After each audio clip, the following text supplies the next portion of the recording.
right, ladies and gentlemen, welcome to Innovation Alchemy. I'm Adam Castle, and today we're having a conversation with the team behind Scelta. With me, I have David Mill, Averey Malosh, and the amazing John Mill. Team, thank you so much for joining me here today. Thanks for having us. Fantastic. So you are participants in our Season 8 ScaleUp and ScaleUP Accelerator program brought to us, powered by Libro Credit Union. I want to start right here. What started Scelta? What was the idea behind it?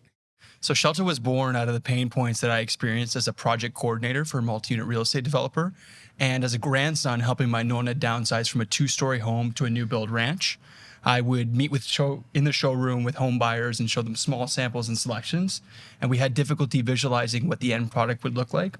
So what was supposed to be an exciting experience quickly turned into a stressful and nearly to the point of tears experience. So I thought there had to be a better way. So I built the first version of the Scelta configurator, which could allow home buyers to see their homes before they were built, to scale of the drawings and accuracy of finishes. Very cool. So we're almost 4 or 5 months into the ScaleUp journey right now. You guys are part of this 8-month program. How has ScaleUp changed your business?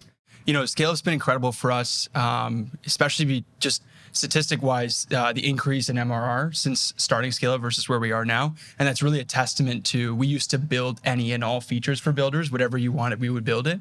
And then we quickly realized that we needed to create a heat map of our most important features. And once we did, we only picked the best ones and built a scalable platform that all builders could use.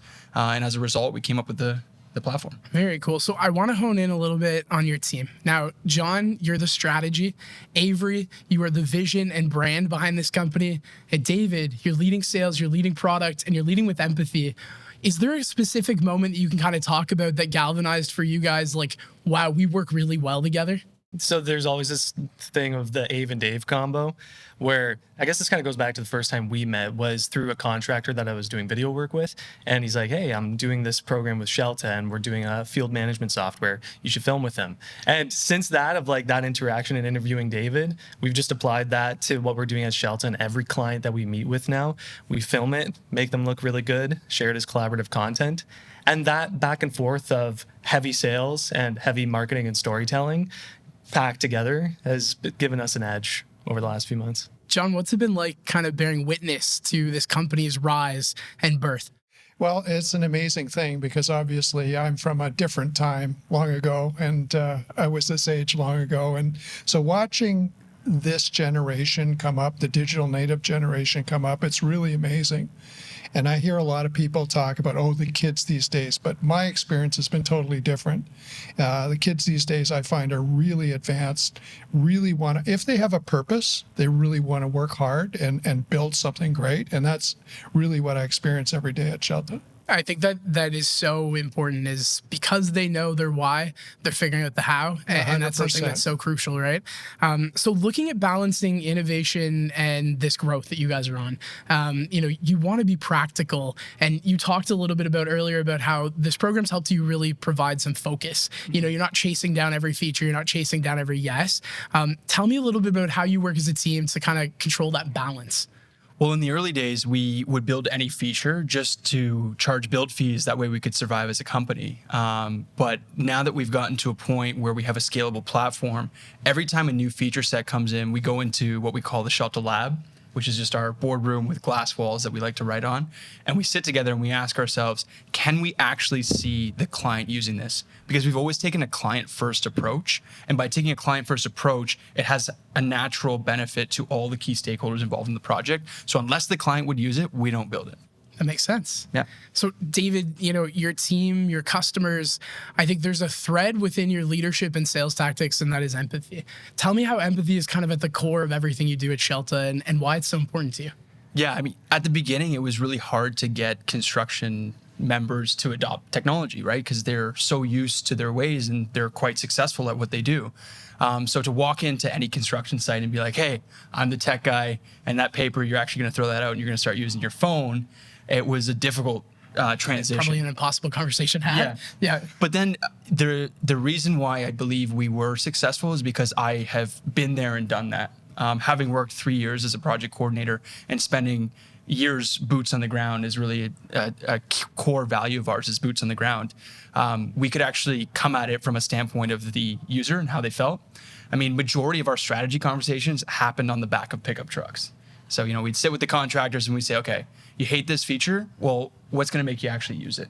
Oh, how are you going to adopt this, right? And if you use this feature, we'll come back next Friday with pizza and we'll try it again. And so that little bit of, just, being human was a huge aspect of it. How has that helped you leading a team of what now, 7? 8, including myself. 8, including yourself. What does that look like? How does that translate into the team?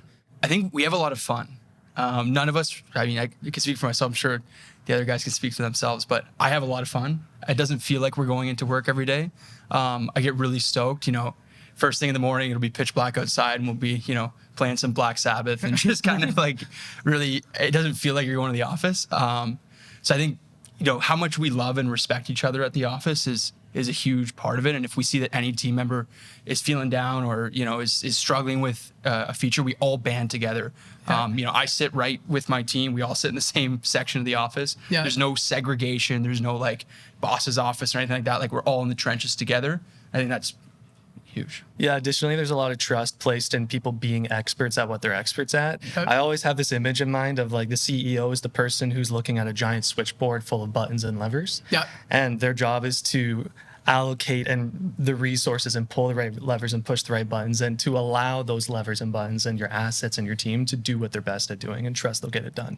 Big time, yeah. And I think you touched on respect, and I think that's huge. And it's something that I see every time I go into your office is just this amount of respect that you all have for one another, your own opinions.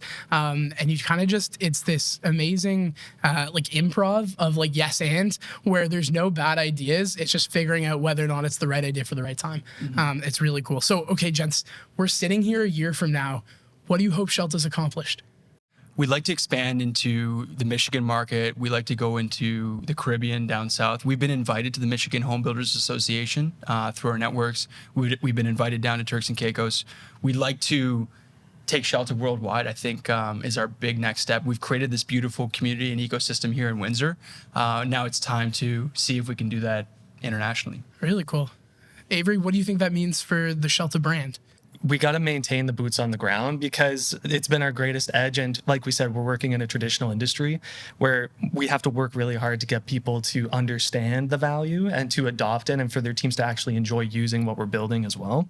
So as we're breaking into different geographies, I like to think of it as there's an ice pick where there's that first client that believes in us and adopts what we're doing. And then from there, it has this network effect where it radiates out. And we need to maintain the strong relationships that we have with our clients to show that they trust in Scelta as much as we believe in them to perform.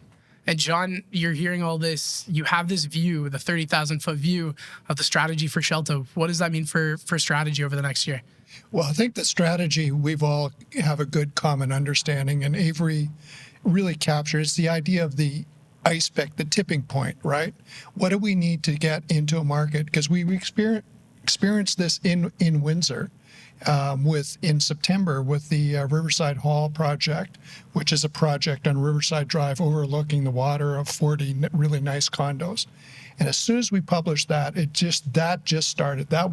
That's where the ice pick idea comes from, right? And so if we can get into each of these markets and get an ice pick and showcase a really good project in Michigan and then do one in Turks and Caicos, that it's phenomenal because we are in the very incredibly fortunate position that our main product is actually an incredible marketing engine that not only markets for the clients, it markets for us. So we just have to get that out there in the market. That's amazing, Jets. Well, I look forward to sitting here a year from now and figuring out how many of those predictions have come true and when they did. And I look forward to seeing the rest of this journey with you. So thank you so much for being here today. And good luck in February with your ScaleUP pitch. Thank you for being on this journey with us. Absolutely. Yeah, Thanks, Jets. Thank you, Adam. Take care.